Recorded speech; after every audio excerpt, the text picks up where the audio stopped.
Praktikum Telekomunikasi dan Informasi 2, yang saya banggakan rekan-rekan asisten laboratorium teknik telekomunikasi dan informasi, serta seluruh peserta praktikum telekomunikasi dan informasi yang kehadirannya sangat kami hargai.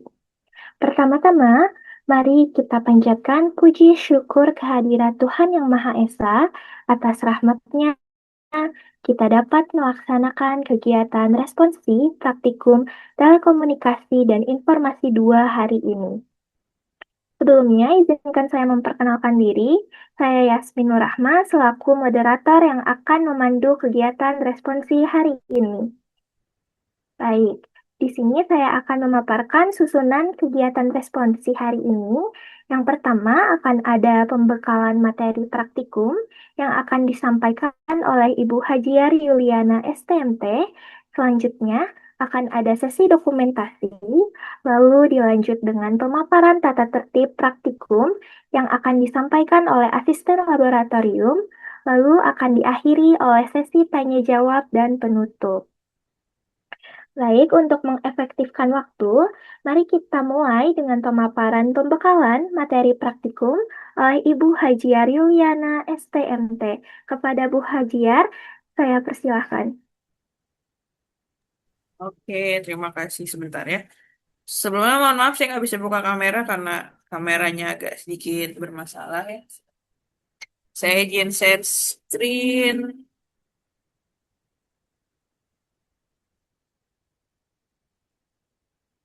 Oke, sudah terlihat ya. Oke, sebentar.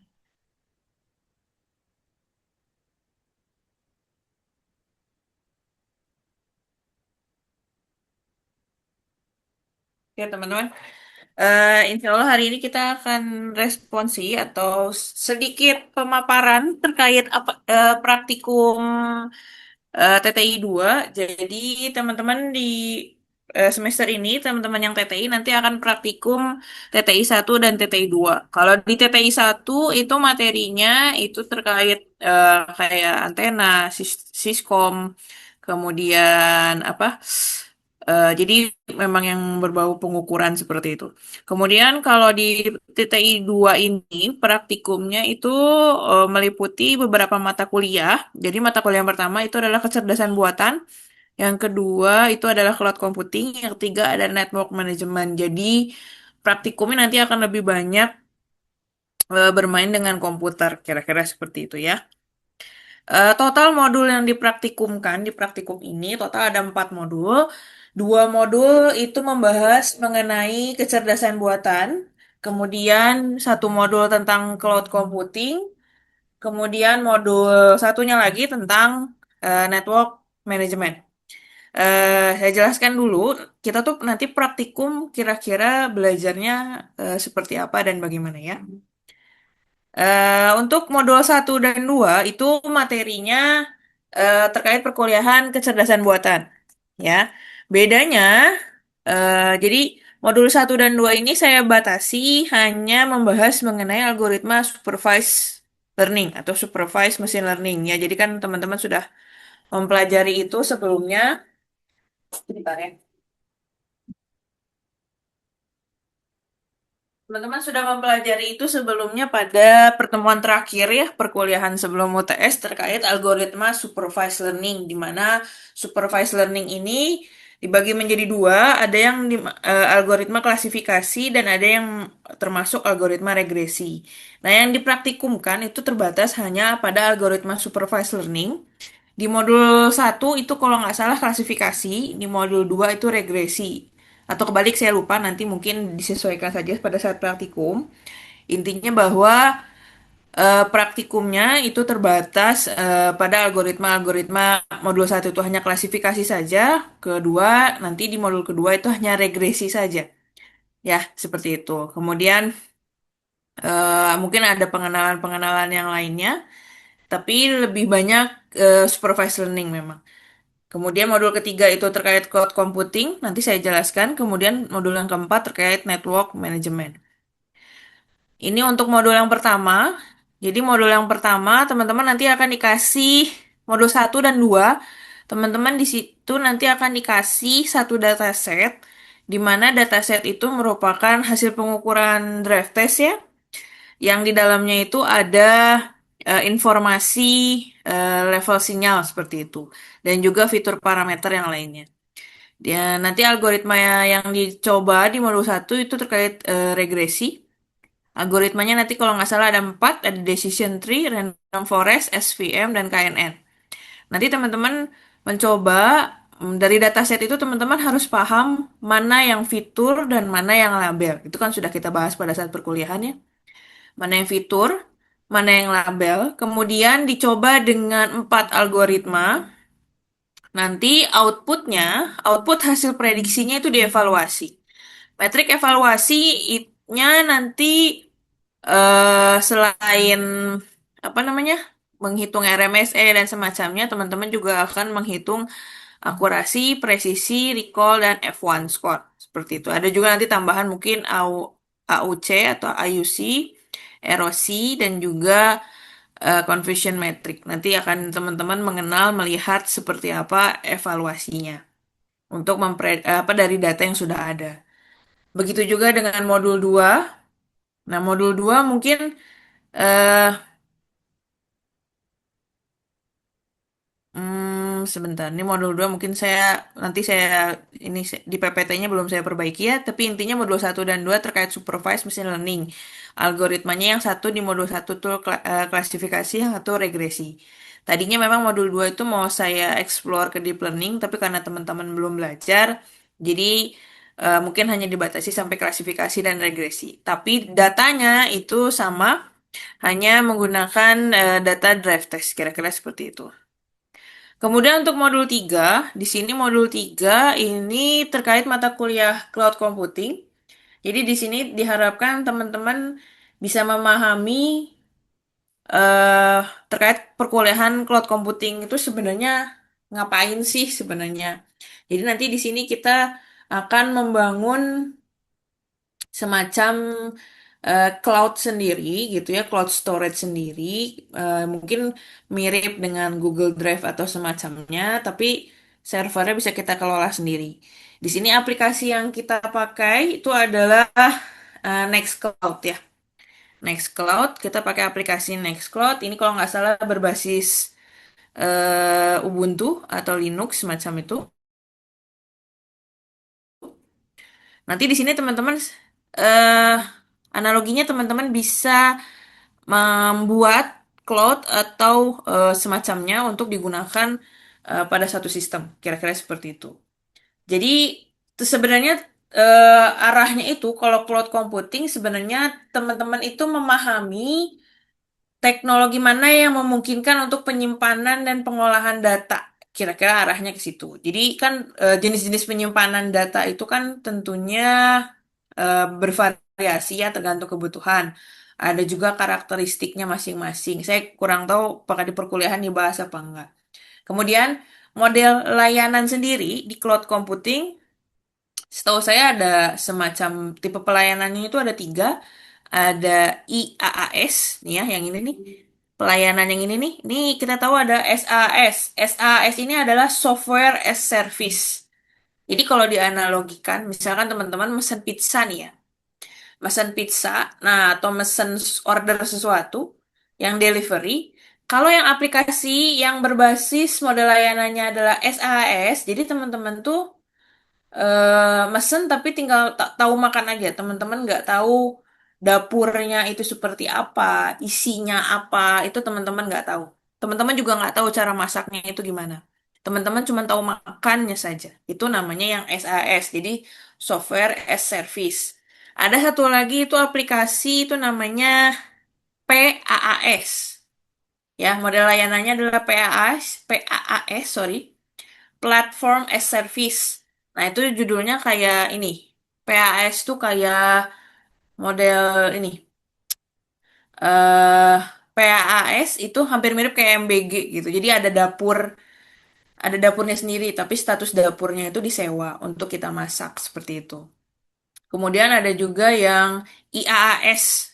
IaaS itu adalah model layanan yang infrastruktur as a service. Jadi disewa dapurnya lengkap dengan peralatannya. Nah, itu juga ya. Nah, Nextcloud ini adalah model layanan yang sifatnya adalah SaaS. Jadi teman-teman nggak bisa ngebongkar dalamnya, teman-teman hanya bisa memakai dalamnya aja. Ya, jadi Nextcloud yang kita deploy atau yang kita pakai pada saat praktikum nanti itu sifatnya adalah model layanannya adalah yang SaaS, di mana pengguna hanya perlu browser dan aplikasi. Tapi nggak mikirin server di belakangnya itu ada berapa, nguliknya gimana nggak. Kita hanya berfokus pada pengguna di akhirnya saja atau pengguna usernya saja. Secara percobaan nanti seperti ini. Ya, ada instalasi ini, teman-teman belajar bagaimana menginstalnya, bagaimana mengonfigurasinya, dan lain-lain. Tapi memang terbatas hanya SaaS saja. Belum sampai IaaS ataupun PaaS. Kemudian modul yang satu lagi itu terkait network management. Jadi teman-teman nanti praktikumnya itu mempelajari atau mencoba aplikasi. Aplikasinya tuh namanya, saya bilangnya apa ya? Zabbix apa ya? Zabbix ya. Zabbix itu sebagai titik pusat atau server lah semacam itu, di mana dia berfungsi sebagai network management system. Jadi Zabbix ini sistem yang mengatur si jaringan. Jadi kan sama ini teman-teman mungkin tinggal pakai. Nah, nanti teman-teman akan belajar bagaimana bisa mengatur jaringan. Jadi kalau network management itu fokusnya adalah teman-teman itu. Jadi network management itu teman-teman mulai dari pengaturan bandwidth. Jadi misalnya nih, dalam satu sistem usernya ada 5. Isinya misalnya ada Faris, ada Yasmin, ada Tijan, ada Juan, ada Felix misalnya. Nah, lima-limanya ini punya kebutuhan yang berbeda. Misalnya Faris senangnya download game, Yasmin senangnya nge-YouTube, Tijan misalnya senangnya eh apa? Masuk ke web-web pemrograman. Nah, misalnya seperti itu. Nah, setiap orang itu punya kapasitas yang menghabiskan bandwidth yang berbeda. Kalau semuanya dikasih alokasi bandwidth yang sama, tentunya yang makainya sedikit atau yang hanya dipakai buat misalnya hanya nge-YouTube aja, itu bisa jadi eh, terpakainya sedikit bandwidthnya tapi kosongnya banyak. Sedangkan misalnya ada yang dipakai untuk main game misalnya ya, itu ternyata butuh bandwidth yang jauh lebih besar. Nah, otomatis kan harus diatur sedemikian rupa bagaimana supaya setiap user itu bisa diatur sesuai dengan apa namanya eh, kapasitasnya atau bandwidthnya. Jadi ada parameter, makanya di sini ada parameter bandwidth ya. Jadi diatur sedemikian rupa. Kemudian nanti juga ada bagaimana kita bisa dalam itu tadi terkait med Zabbix-nya sendiri. Zabbix tadi itu adalah terkait tadi si network management sistemnya. Jadi dia sebagai pusat atau titiknya atau servernya yang bertugas mengawasi dan mengatur atau memberi peringatan. Misalkan ternyata Faris makainya kelebihan, nah dia akan mengatur sedemikian rupa. Kemudian nanti dikombin Zabbix ini dengan penggunaan mikrotik. Mungkin teman-teman sudah pernah praktikum jaringan komputer terkait penggunaan mikrotik ya. Nah, mikrotik ini jadi nanti ibaratnya kalau diasumsikan Zabbix ini adalah manajernya.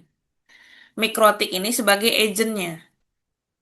Jadi dia dia memang mengatur sedemikian rupa si Zabbix ini, tapi dia memberikan kewenangan kepada Mikrotik untuk langsung turun kepada usernya untuk mengatur informasi. Nanti Mikrotik akan menginformasikan lagi ke Zabbix terkait penggunaan user dan lain-lain.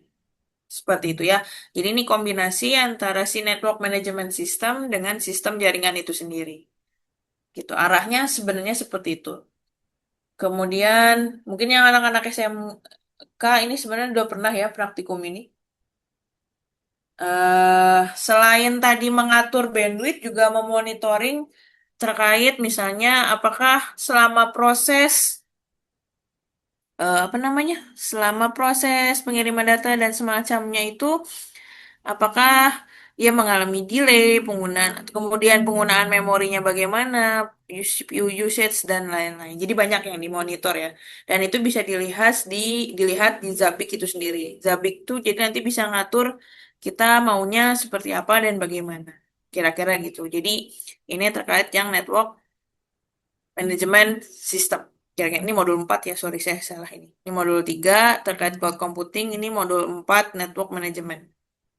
Ya, jadi praktikum TTI 2 ini secara alur itu jadi ada 4 modul, di mana modul yang pertama dan kedua terkait kecerdasan buatan, kemudian modul yang ketiga itu cloud computing, dan modul yang keempat terkait network management.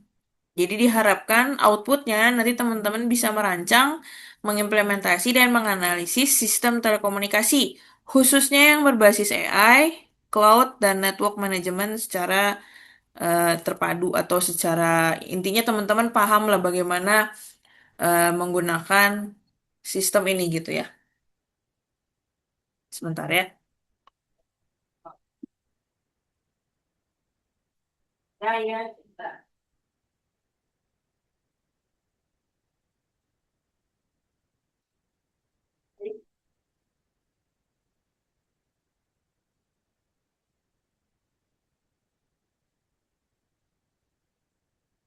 Oke, sorry teman-teman. Baiklah.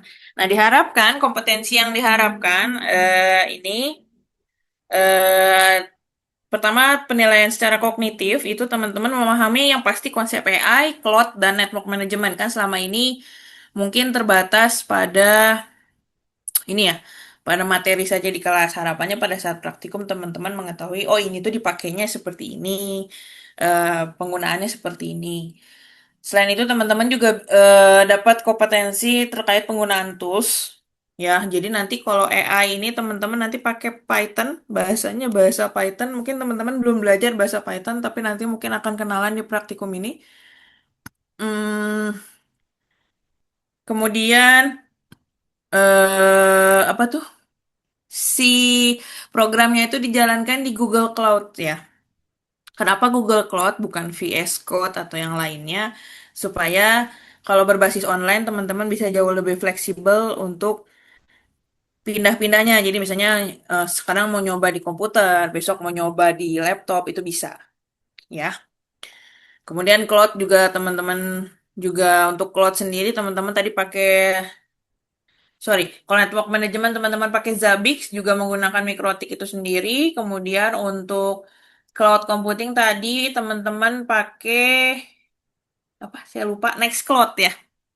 Nanti untuk cloud computing teman-teman pakai Nextcloud. Jadi minimal teman-teman bisa mengenal dan juga mengoperasikan situs dan software tadi.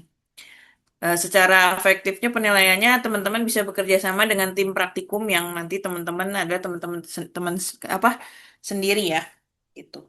Komponen penilaiannya ini secara garis besar saya nggak tahu nanti mungkin secara persentase ini masih bisa di ini ya disesuaikan nanti mungkin ada arahan lagi dari Aslab ya nanti mungkin jadi teman-teman nanti ada tugas pendahuluan di awal kemudian dari sisi kehadiran kemudian laporan praktikum dan di akhir itu kalau nggak salah ada post test ya gitu. Nanti mungkin akan diarahkan lagi oleh Aslab terkait ininya.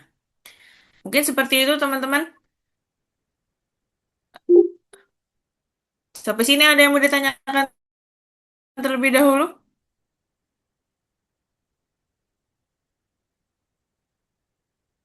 Bisa dipahami ya? Yang hadir hari ini ada? Alwan ada Alwan?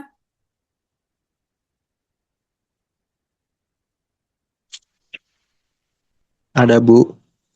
Oke. Kemudian Rifki ada? Rifki hadir nggak? Nggak ada ya? Oke. Ya paling itu. Alwan kira-kira kebayang nggak ini praktikumnya ngapain Wan? Dari Alwan jelas Bu buat praktikum TT 2. Oke. Karena Alwan nanti punya tugas bantuin Aslep ya. Tijan, kebayang Tijan? Insya Allah kebayang, Bu. Oke ya, Tapi seperti itu untuk teman. penyesuaian kelompok itu dibaginya bagaimana itu? Kalau kelompok nanti Saya nggak tahu jadinya per kelompok atau per orang atau bagaimana. Mungkin nanti sama Aslep dikondisikan sedemikian rupa. Kalau untuk di lapangan nanti urusannya sama Aslep ya. Jadi pembagian kelompok, terus nanti tes dan lain-lain, laporan praktikum, format dan lain-lain mungkin akan diinformasikan menyusul sama teman-teman Aslep. Jadi secara prosedur seperti apa nanti akan menyusul. Kira-kira seperti itu ya. Oke.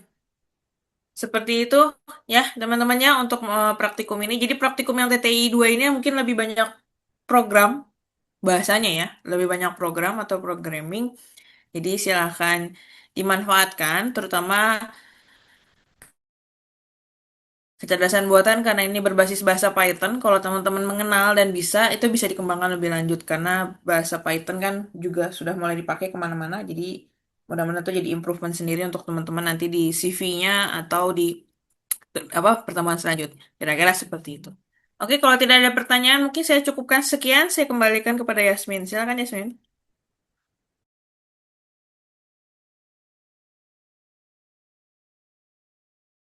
Akan memasuki sesi dokumentasi untuk teman-teman diharapkan on cam ya. Boleh dibuka kameranya dan pakai background yang sudah disediakan.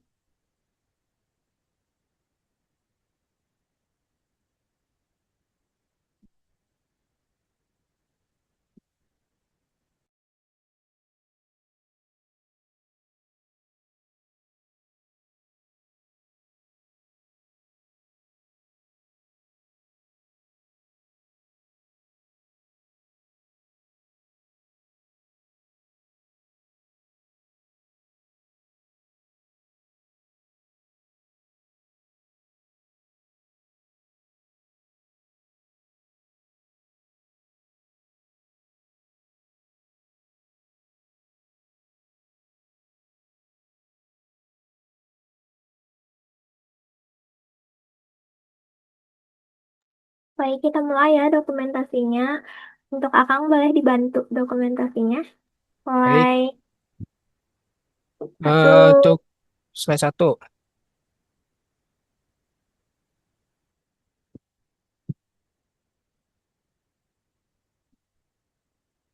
Ntar, hmm,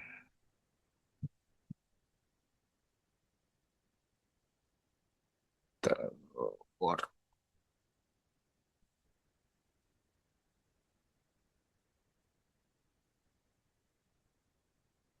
untuk slide 2,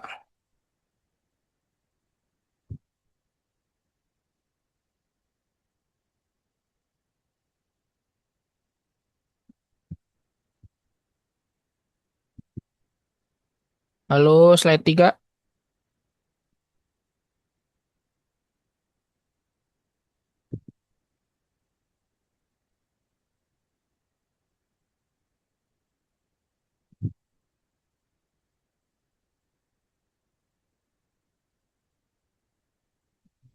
nah,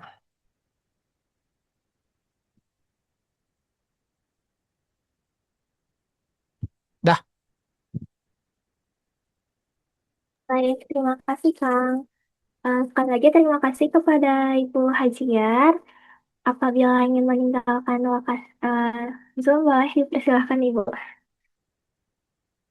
Oke, Oke, saya, selanjutnya bentar. Ini hostnya saya pindahin dulu kemana nih? Lab TTI ke 1 atau 2? Kang KTTI, Kakang Edi aja Ibu.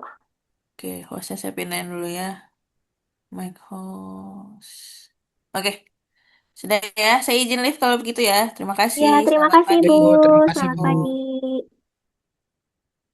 Baik teman-teman, untuk selanjutnya akan ada pemaparan tata tertib praktikum yang akan disampaikan oleh Kang Fahrezi. Kepada Kang Fahrezi, saya persilakan. Baik, saya izin share screen ya. Bentar. Hmm, bentar.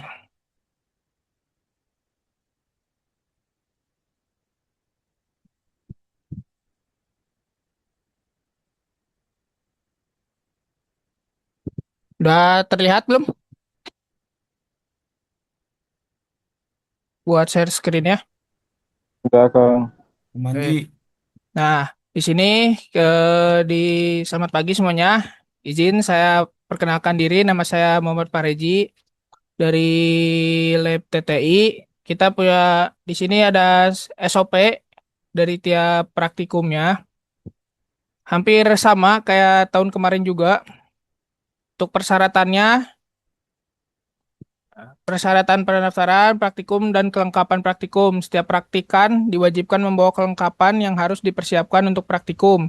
Seperti modul praktikum nanti yang akan dikasih, lalu membawa buku catatan, lalu alat tulis dan kalkulator atau alat elektronik lainnya seperti smartphone, tablet, atau netbook. Dan khususnya untuk praktikum yang pelaksanaannya secara daring, itu diwajibkan mempersiapkan satu perangkat yang digunakan untuk pelaksanaan praktikum tatap maya seperti laptop, smartphone, dan lain-lain. Untuk platform pelaksanaannya akan menggunakan aplikasi Zoom atau Google Meet. Lalu pelaksanaan dan tata tertib pra-praktikum. Sebelum melaksanakan praktikum sesuai jadwal, praktikan harus mengikuti responsi di lab TTI dan mempersiapkan diri dengan mengikuti kegiatan responsi praktikum yang dilaksanakan oleh dosen instruktur untuk masing-masing praktikum dan sesuai dengan jadwalnya. Lalu mekanisme pelaksanaan akan dikoordinasikan lebih lanjut oleh para pengelola lab TTI. Lalu mengikuti paparan SOP yang dari pihak lab TTI. Lalu praktikan hendaknya hadir 10 menit sebelum praktikum itu dimulai. Praktikan yang datang terlambat tidak diberikan tambahan waktu. Laboratorium adalah tempat praktikum bekerja, oleh karenanya untuk praktikum yang bersifat apprenticeship lab dalam laboratorium TTI, praktikan harus tertib, sopan, dan berpakaian rapi, serta menggunakan sepatu. Lalu saat praktikum visit lab yang hanya diperbolehkan dibawa masuk ke tempat praktikum yaitu alat tulis, notebook, dan barang berharga lainnya seperti alat komunikasi dan dompet. Untuk jaket dan tas barang bawaannya itu disimpan di tas. Lalu pelaksanaan praktikum. Praktikan diperbolehkan melaksanakan praktikum setelah melakukan pendaftaran. Lalu praktikum dilaksanakan maksimal 120 menit baik visit lab maupun daring. Praktikan melakukan absensi LMS sesuai dengan jadwal praktikum. Praktikan melakukan pengecekan rangkaian kepada asisten laboratorium setelah selesai merangkai atau sebelum dihubungkannya dengan catu daya. Praktikan diperbolehkan menghubungkan rangkaian catu daya jika dinyatakan benar oleh asisten untuk yang praktikum hardware. Lalu praktikum harus menjaga keselamatan diri, ketertiban, peralatan, dan kebersihan laboratorium. Selama praktikum, praktikan dilarang keras merokok, makan dan minum, membawa senjata tajam, membawa senjata api, membawa atau menggunakan nabza. Praktikan dilarang keras meninggalkan laboratorium tanpa seizin asisten laboratorium selama praktikum berlangsung, kecuali hendak ke kamar kecil dengan durasi tidak lebih dari 7 menit. Setiap kondisi yang di luar kewajaran, praktikan harus berkoordinasi dengan asisten untuk diteruskan ke laboran atau ketua laboratorium jika diperlukan. Pasca praktikum. Nah, setelah selesai praktikum, praktikan meminta persetujuan terhadap data yang diperoleh selama praktikum kepada asisten. Setelah selesai praktikum, sebelum meninggalkan ruang praktikan, harus mengembalikan alat dan bahan praktikum yang dipinjam serta merapikan dan membersihkan meja dan kursi yang telah digunakan. Lalu praktikan yang gagal memperoleh data selama praktikum bukan dikarenakan faktor alat dan bahan harus segera melapor kepada asisten laboratorium dan yang bersangkutan akan diberi inhal setelah siklus praktikum reguler telah selesai. Praktikan harus menjaga ketertiban dan kebersihan pasca pelaksanaan praktikum, lalu mengerjakan laporan praktikum sesuai dengan petunjuk atau panduan yang terlampir pada file modul. Lalu ketentuan lain dari pelaksanaan praktikum. Praktikan yang berhalangan hadir pada kegiatan praktikum sesuai dengan jadwal yang telah disampaikan oleh pengelola laboratorium wajib melaporkan ketidakhadiran selambat-lambatnya 1 jam sebelum praktikum dimulai dan akan diberikan jadwal baru untuk mengikuti kegiatan praktikum. Jika praktikan merusak atau menghilangkan bahan, alat, atau fasilitas laboratorium yang lain, maka praktikan wajib mengganti berupa barang yang bersesuaian atau sama, bukan berupa uang. Sistem penilaian pada kegiatan praktikum di Lab TTI mengikuti aturan di mana setiap modul memiliki bobot sebesar 25% dikali jumlah modul. Laporan praktikum dikumpulkan deadline-nya itu 5 hari, baik yang bersifat Visip Lab maupun daring. Laporan praktikum yang bersifat Visip Lab dikumpulkan dalam bentuk hard file dan soft file yang sudah di-scan untuk di-upload ke LMS. Lalu ketentuan lain juga, ketentuan poin pada pelaksanaan praktikum pada pengumpulan laporan. Poin laporan praktikum, poin positif akan diberikan kepada praktikan jika pengumpulan laporan dilakukan sebelum deadline pengumpulan laporan. Lalu pada saat praktikum dan penyerahan laporan, praktikan harus tetap berpakaian rapi, memakai kemeja atau kaos berkerah, bersepatu, dan berkaos kaki. Mahasiswa yang berhalangan hadir saat pelaksanaan praktikum mohon untuk menghubungi asisten laboratorium selambat-lambatnya 10 menit sebelum pelaksanaan praktikum. Mahasiswa yang berhalangan hadir karena alasan yang telah disetujui, maka kepadanya akan diberikan waktu pengganti sesuai dengan kesepakatan dengan asisten laboratorium. Lalu tugas pendahuluan. Tugas pendahuluan praktikum dikerjakan oleh masing-masing dan dikumpulkan sebelum praktikan melaksanakan praktikum modul berikutnya. Soal tugas pendahuluan dapat diakses di LMS. Untuk tugas pendahuluan ditulis tangan, praktikum Visip Lab diketik dengan rapi di kertas HPS untuk ukuran A4 menggunakan ballpoint warna biru.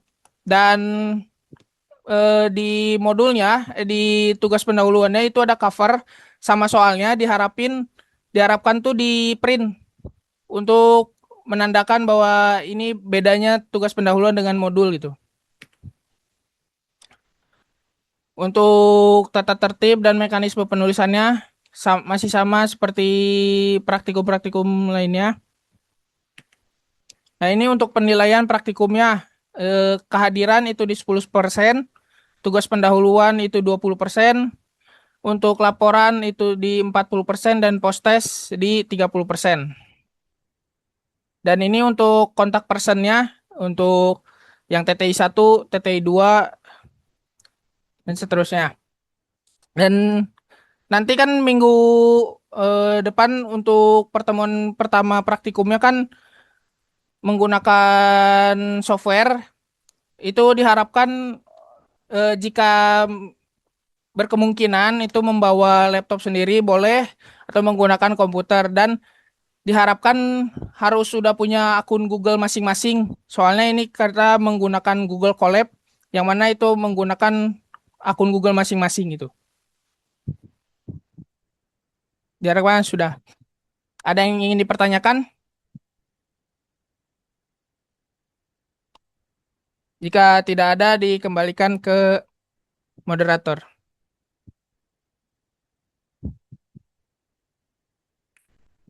Baik, terima kasih Kang Egi atas pemaparannya. Teman-teman, sekali lagi apakah ada yang ingin ditanyakan sebelum kita akhiri agenda responsi hari ini?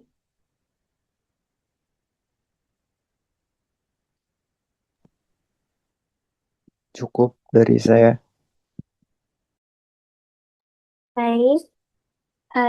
Oh, ya boleh, silahkan. Bian mau nanya Teh A. Kalau buat di TTI 2 ini software yang digunainnya apa aja? Izin menjawab ya, buat nanti modul 1 sama modul 2 tuh kita pakai Google Colab. Google Colab di website. Makanya diharuskan udah punya akun Google masing-masing gitu. Misalkan kalau yang nanti menggunakan komputer lab, diharapkan tuh udah punya akun Google-nya masing-masing gitu. Soalnya datanya nanti bakal kesimpan di akun masing-masing gitu. Untuk modul 3 sama modul 4, nanti bakal dikasih file soft file-nya nanti di LMS gitu. Pak sudah menjawab? Cukup, terima kasih. Oke, ada lagi yang lain? Siapa tahu ada yang ingin ditanyakan atau kurang jelas?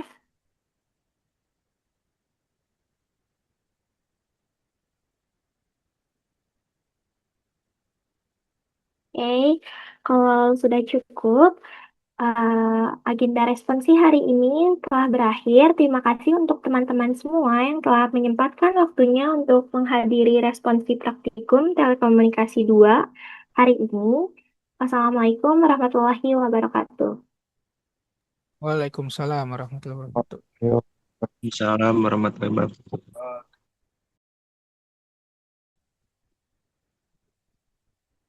Jangan lupa absen ya teman-teman.